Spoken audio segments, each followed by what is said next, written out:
Welcome to Lunch with Leaders, the podcast where we explore what it truly takes to lead, thrive, and create lasting impact.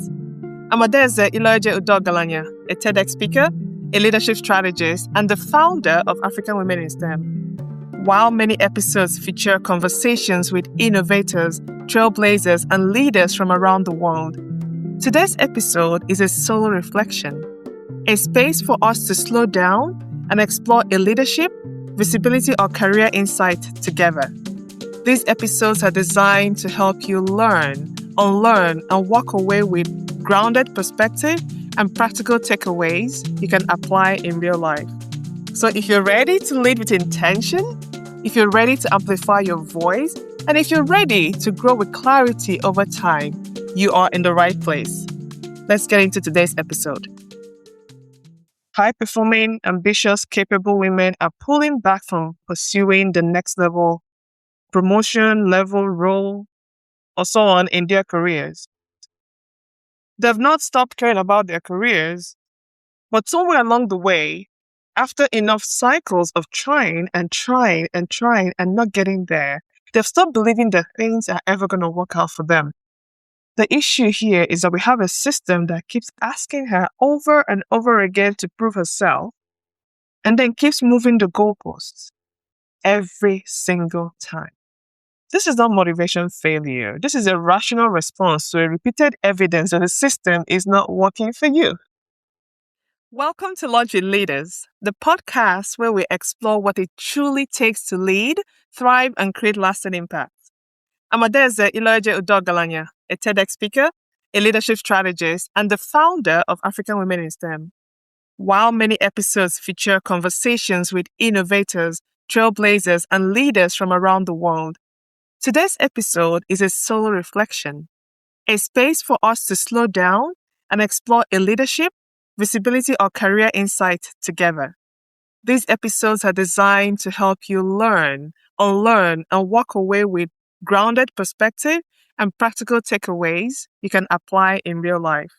So if you're ready to lead with intention, if you're ready to amplify your voice, and if you're ready to grow with clarity over time, you are in the right place. Let's get into today's episode. Have you lost your ambition or faith in the system? Have you waited years for that role that you coveted? Or is everything telling you that it will never be? I had a friend of mine tell me that they've done everything they can to get their career to this point. All the networking, all the hard work, all the extra stress certifications, they have a whole PhD.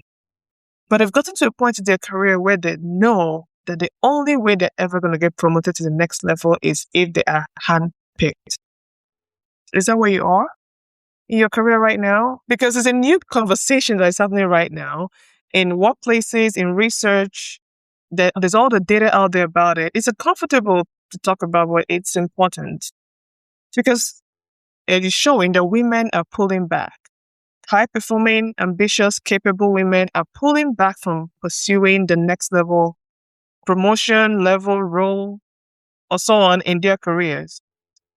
They've not stopped caring about their careers, but somewhere along the way, after enough cycles of trying and not getting there, they've stopped believing that things are ever going to work out for them. But research has a name for this thing I just described right now. They call it promotion burnout. So today we're going to talk about what happens to your ambition when the system keeps letting you down. There's a 2026 study by Robert Walters that found that 54% of female professionals feel less motivated to pursue promotions than they did 2 years ago. 54% is more than half. And before anyone calls this an ambition gap, let me be clear about what the research actually says about this.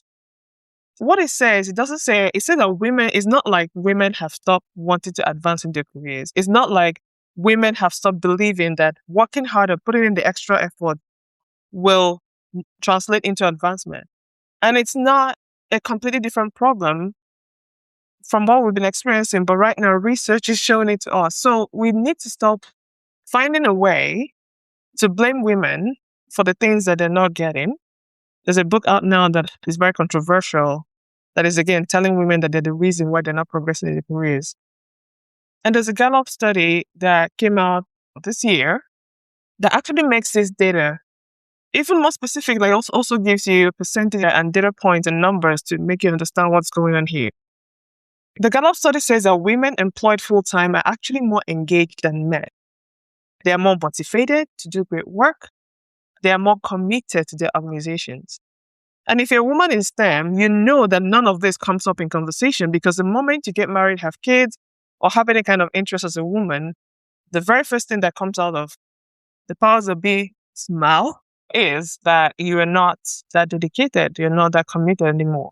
Or you definitely cannot be, because now you have other distractions. Gallup says that women are actually more engaged than men. They're more motivated to do great work, and they're more committed to their organization, but they're also burning out at significantly higher rates. 31% of women report very often or always feeling burnt out. 31%. And that's compared to 23% of men. And we all know the reason why this is the case. You sure, as a woman in STEM, you're more engaged, you're more committed, more burnt out, and less likely to believe, because of all of this going on, that pushing for the next level is going to pay off. Someone that feels this way is not a woman that has lost her ambition. It's a woman that has lost her faith in the system and lost the faith that she ever had that the system will reward the work that she does. And the issue here is not her mindset either. Because for years she believed that she could. And before you rush in and say, just believe it, manifested all of those things, she probably believed it, manifested it for years. But this is more than that. This is a systemic thing. It's also not a lack of resilience or a lack of drive or a lack of confidence for a lot of these women. The issue here is that we have a system that keeps asking her over and over again to prove herself, and then keeps moving the goalposts every single time. I know this, I understand it because I lived it. I remember when I used to hear this, I thought it was a compliment. But later I realized, no, it wasn't. Because I'll have a sit down with my manager, and the first thing he tells me is like, you're performing way above expectations. You're doing so well. So we cannot, measure you by this standards that we used to measure people at your level. We have to raise the bar for you because you're doing so great. But then what happens? Every year they keep raising the bar for me. So what that means is that it's almost like every year they're hoping that I don't get to meet the goal. And when I meet it, they raise the bar. So now I'm working 2 times, 3 times, 10 times as hard as anybody else to get the same things, because you're such a good performer. We need to raise the bar for you. The result of that was that I was constantly working at a very different level, at a very different standard, and it's exhausting. And then after all that, it doesn't reflect in the way that I expected. It's almost like we'll raise the bar for you. You're such a high performer. You're so great. You're so much better than everybody else. But we can't give you this thing that you're looking for because, and there's all the stories that come with it. So here's what promotion burnout actually looks like on the inside. It doesn't look like giving up. It doesn't look like quiet quitting. It's not coasting. The women just didn't decide to check out. What it looks like is that for years, decades even, women in STEM show up every day doing excellent work, doing exceptional work, and they've been disappointed so many times that the only way to manage everything is to stop themselves from wanting more, from expecting more, because you will be disappointed again. It looks like not raising your hand for that extra stretch assignment that will increase the number of hours you work a week by another 10, 20, 30, 40 hours. Because it will not lead to anything. It looks like dreading the promotion conversation with your manager because you've had this conversation over and over again before.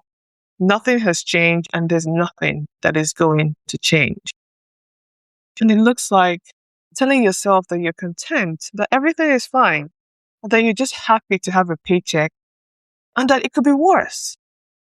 So here's what that's costing you.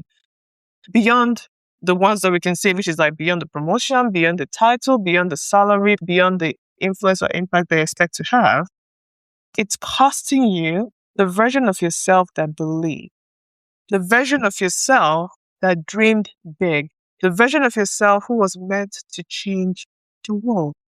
McKinsey's research pointed to this as well. There were like women who are not interested in advancing. What points to two things? They've been passed over before again and again, and they also don't see a realistic path forward for themselves. This is not motivation failure. This is a rational response to a repeated evidence that the system is not working for you. 81% of women feel disadvantaged during promotion cycles compared to their male peers. 38% believe that their work is not equally valued, and we know that. The research on that is out there everywhere. I talked about this a few weeks ago with AI, that when men use AI, it's great. When women use AI, they actually lose.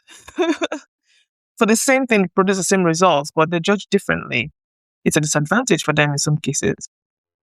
The research also shows here that only 34% of women report seeing inspiring female leaders in senior roles in their own organizations. So yes, you're not imagining things, you're reading the room accurately. You're responding to an environment that repeatedly signals to you, there's no seat for you here. And if you think about it, it completely makes sense. But it's also the most expensive thing you can do to yourself and in your career. Because the reality is that we know this. When a woman says she's done, it's been a long time coming, and she has tried everything to make it work. So the fact that you're burned out is not evidence that you're not cut out for leadership. It's not evidence that you're not cut out for the next role. It's evidence that you've been working 2 times to 10 times as hard as the people around you, carrying the weight of being the one and the only, being almost like under a microscope your entire career, having to overperform, dealing with a system that wasn't built for you to succeed, and doing this for decades, or at least over a decade. Of course you're tired. But tired and done, thankfully, are not the same thing. And that's important to know. So I hope that even if you're tired, you're not done. Because the risk right now, the real career risk, is not that you fail if you keep pushing. It's just that you decided to stop, that you found peace in the thing that is not enough, that you resign. There's a difference between choosing to step back because you reprioritize things in your life and stepping back because the system works against you and you've had the repeated experience of being overlooked and you've now convinced yourself that this nothing is worth fighting for.